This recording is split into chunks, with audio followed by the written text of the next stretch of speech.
And Sam, before we get into the game and everything to look forward to this weekend, we work for the Raiders. I want to give a little Raiders slant to this. Coming off of 2022, first year Josh McDaniels and Dave Ziegler, 6-11, not where the team wanted the record to be. Moments where it was good, moments where it was really good, but unfortunately more moments where it just wasn't necessarily up to par.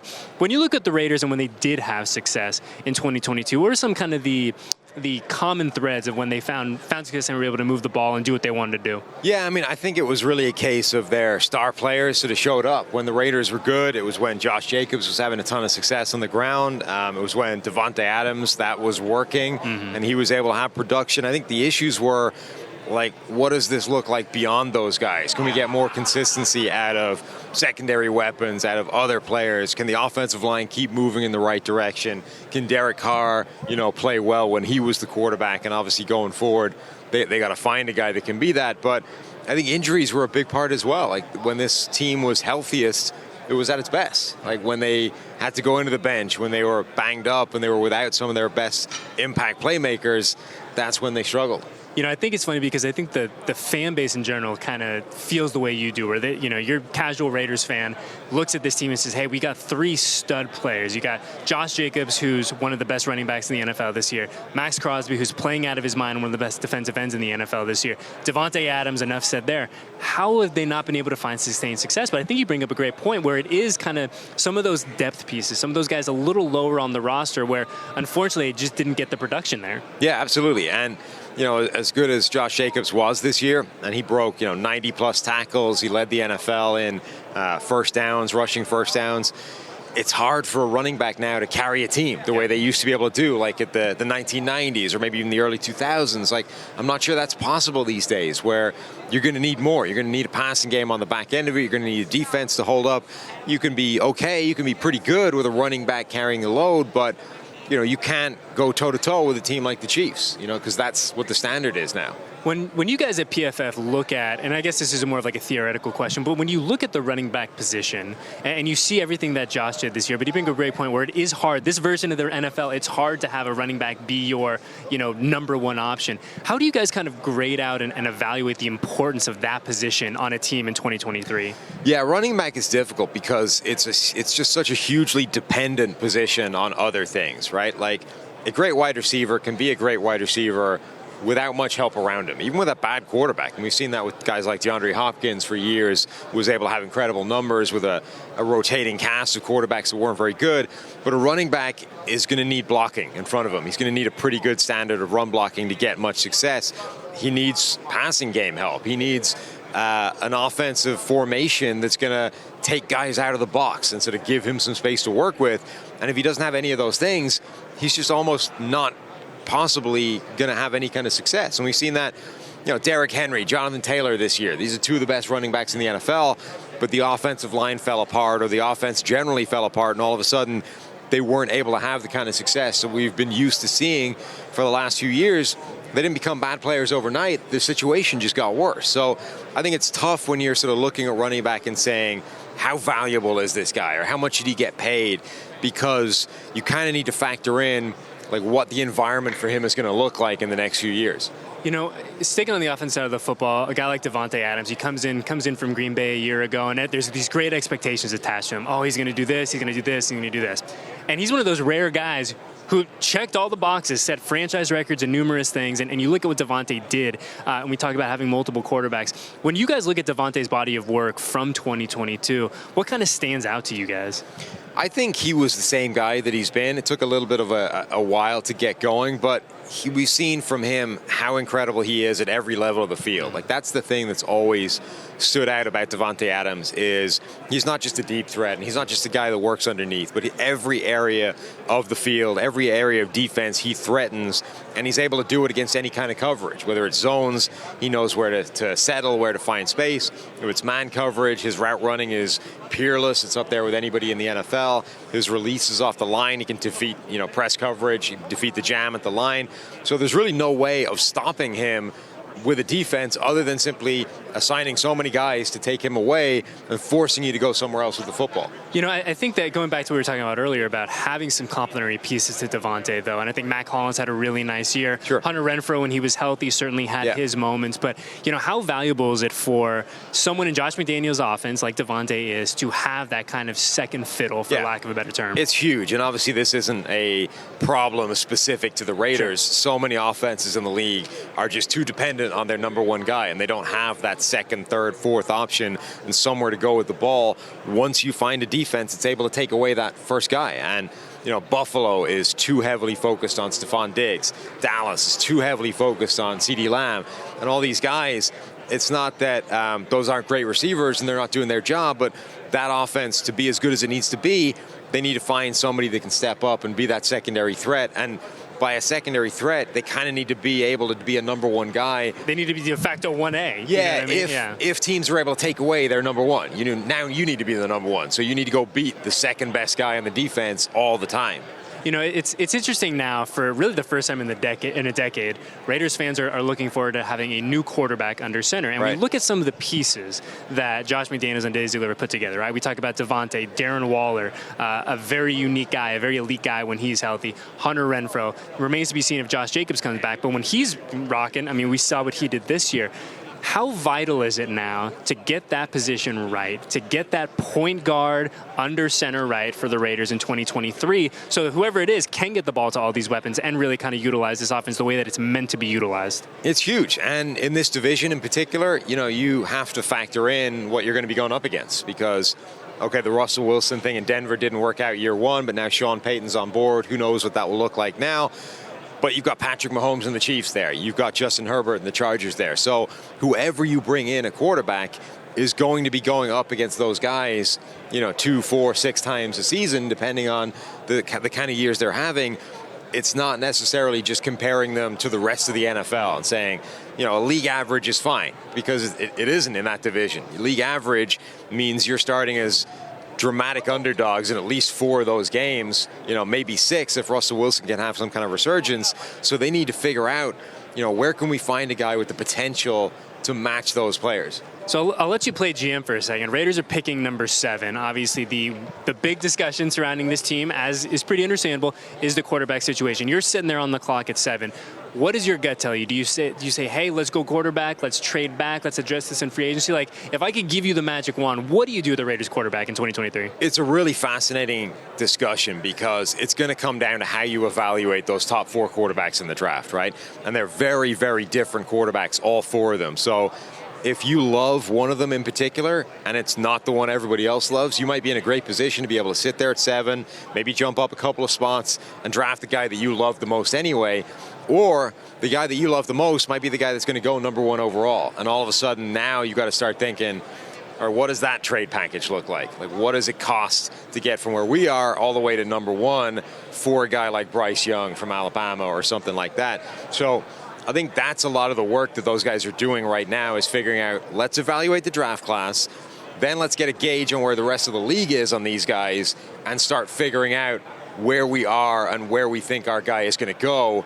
And that kind of determines the moves that you need to make. But if they're in a situation where the quarterback they love is the guy that's probably going to go number 1 overall, I think they need to be having those conversations and seeing what that trade package looks like. And you bring a great point, because you really are, the AFC West is such a unique space right now, where it very much feels like an arms race. Like, hey, you got this, we want that. You're gonna go get him, we're gonna add this guy. So you don't, to your point, you don't have to add, or you don't have the luxury of being able to say, let's go add an average quarterback. You have to go add someone that you think is not only capable of ascending and growing into that position, but elevating everyone on the offense side of the football too. And it's not just the division. I mean, the AFC as a conference is this brutal arms race, because the division is just getting out of that. Then you've got to deal with Joe Burrow in the playoffs. Then you got to deal with Josh Allen in the playoffs. You know, maybe Miami with Tua keeps going where they're going. Like, just the AFC alone is this gauntlet that you're going to have to run through. And if you don't have a quarterback that you think can compete on that playing field, I mean, you're not you're not going anywhere. You're not appearing in a Super Bowl. Yeah, I mean, it's a fascinating moment to be a fan of the NFL. It's a really unique moment to be a fan of the Raiders and the AFC West in general. And we have a lot to talk about over the next couple of months as we get ready for the draft. But Sam, I know the PFF crew is out here. You guys have been dominating. What do we have to look ahead of you? Have to look ahead of for the next couple of days from you guys? Yeah, we're here with the PFF NFL podcast. We're recording our show live here from Radio Row, Media Row, all the way through the week. We're also bouncing around, talking to guys like you, doing lots of other stuff. So PFF NFL podcast, wherever you get your podcasts, or on YouTube. Love it. Well, Sam, we appreciate you hanging out. It was great to talk to you. Shout out my guy Dave one time. I know he's running around like a madman, but Absolutely. We appreciate him bringing you over. We'll talk to you soon, all right, brother? No problem. Thanks for having me.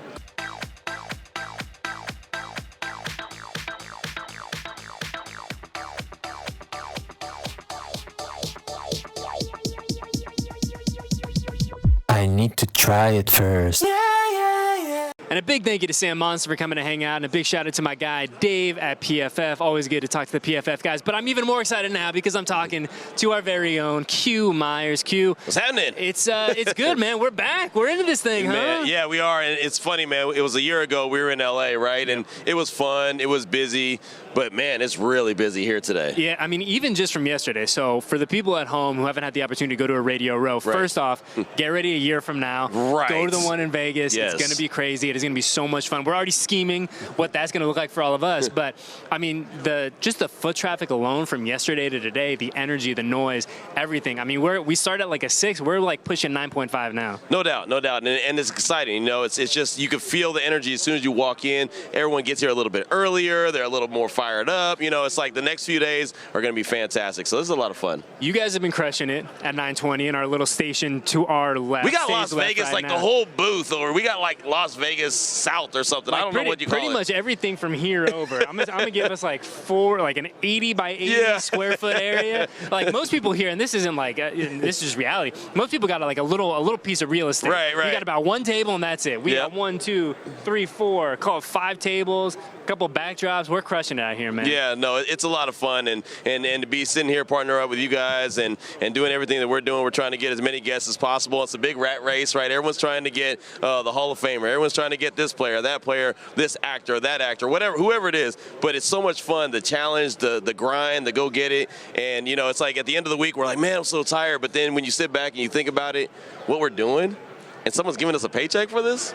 It's all right. Better than a real job, like I told you earlier. Yes, better than a real job. Speaking of all the guests, I know you guys have been running around like crazy. So today is Wednesday. What do we have coming up on Unnecessary Roughness this afternoon, and what do you guys got yesterday? Well, I mean, we're just so busy, man. I mean, we talked to the Hall of Famer James Lofton. I know he visited with you guys as well, obviously. But we just got so many different people lined up, man. Mike Golick, we have him. It's funny, man. We have broadcasters, athletes, you never know. Kay Adams has stopped by. I mean, so many different people. Pat McAfee, Dana White. I mean, just the list goes on and on and on. It's so funny when you actually sit down and do the show, you realize, wow, the show's already over, and I've had like 8 interviews, and it's done. It's incredible. That's the beauty of Radio Row, too, man, where it's like you could name any person in the world, right? Sports, music, influencer, high-level tax guy. Right. You're like, yeah, man, oh, yeah, I see it. I get it. I see why I was there. Like, right. That's the beauty is that there is no one you could name right now then say, hey, they were at Radio Row that I'd be surprised by. No, I mean, UFC fighters, wrestlers, everything. And you don't even have, I'm not a wrestling guy. I'm not an even big UFC guy, but when they're here. Don't say that here, too loud. I think Marcus just walked out. I know. That's what I'm saying. But that's the thing about it is there's something for everybody. That's the thing, right? I'm a big NFL guy, but I know that, like I said, there's fighters here, and that's for the fight crew, and it's exciting, it's fun, so. And I think what's really great for us is, and I mean this in the best possible way, this is for us anyways, it feels like kind of a dry run for next year, right? Because next year, Super Bowl coming to Las Vegas, which I'm still trying to wrap my mind around logistically what that's going to look like for us. But man, it is going to be such a blast, and to see, just kind of let yourself envision, you see everything that's going on around here, you feel that energy, and then you drop it in the entertainment capital of the world, it's going to be incredible. No, man, it's nuts, right? I mean, people are even asking me about it now. Yeah. Well, when we're here on Radio Row, we're here in Arizona, and everyone's like, yeah, but what about next year? We're coming to your neighborhood next year. And we're like, yeah, it's going to be insane because, honestly, as we know, Vegas doesn't need to have the Super Bowl to have a great time. No. You know, I mean, because there's already a ton of people in Vegas for the Super Bowl. Now it's actually going to be played in Vegas? It's going to be, and that's a credit to Allegiant Stadium, man. Allegiant Stadium is a game changer. And I think it's a credit to Southern Nevada in general, too, right? Because, true. I mean, a lot of people that, I've talked to, having similar conversations to the ones that you are having, it's Vegas as a city is also built to be able to hold and really have an event like this and have it at a high level, right? Because there's so many logistical things that go into it. You talk about the rooms that you need to have, the spaces you need to have, the proximity to everything. Like, I mean, I don't want to throw shade at our friends in Northern California, but when we had the Super Bowl down in, or I should say up in Santa Clara, San Francisco, I mean, you're talking about 90 minutes on a good day in between where the festivities were and where the game is. Now, I mean, if you're in Vegas, you're talking on the 15, 20 minutes with traffic. So, I mean, the logistical part of it, too, I think is going to be a huge drawing point. And I think the folks, like our friends from out of town, when they come in, they're going to be really, really pleased by. Well, the thing that I like about it as well, and we saw it with the Pro Bowl, that it could be a family-friendly. Yes. When you think of Las Vegas, you think of partying, you think of, whatever.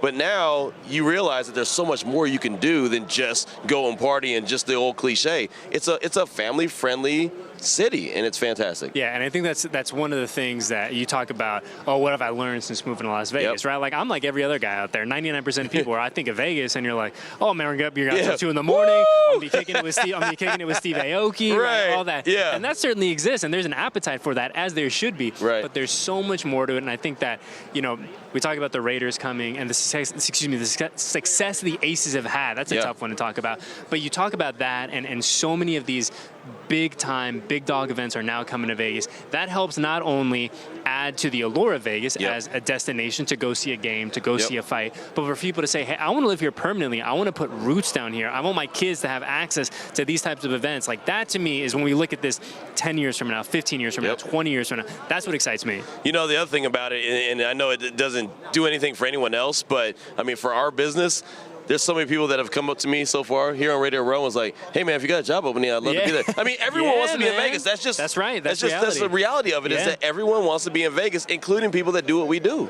They love it because they see it. You can see it from the outside, how big it is and how much it's growing. And so to know that we're there and we're all there and the Raiders are there and Allegiant Stadium's there and we're able to embrace it and bring so many great events in, it's so exciting, man. Yeah, it's going to be a blast. And like I said, we still have a lot to do this week, but it's hard, dude. It's hard just as a human being not to let yourself look ahead to next year, to feel what it's going to feel like, to understand, like, hey, yeah, what we're doing here is great, but there's so many things already that we know we want to tweak for next year to make it bigger and better and more engaging for fans, to have people stop by and want to spend time with us. So I cannot wait. But Q, before we get out of here, since we are doing Upon Further Review, brought to you by my good pals at Coors Light, I'm doing the same show, man, so I got to crack a cold one on the way out. Okay, I don't mind that. Yeah, man, so today I'm going to crack a cold one for our team back at the facility. Yes. Right? Because those guys, Peyton and Alexandra and Stevie, everyone who can hear me as I look into this beautiful camera right here. And Alexandra was here earlier this week. I know. Incredible.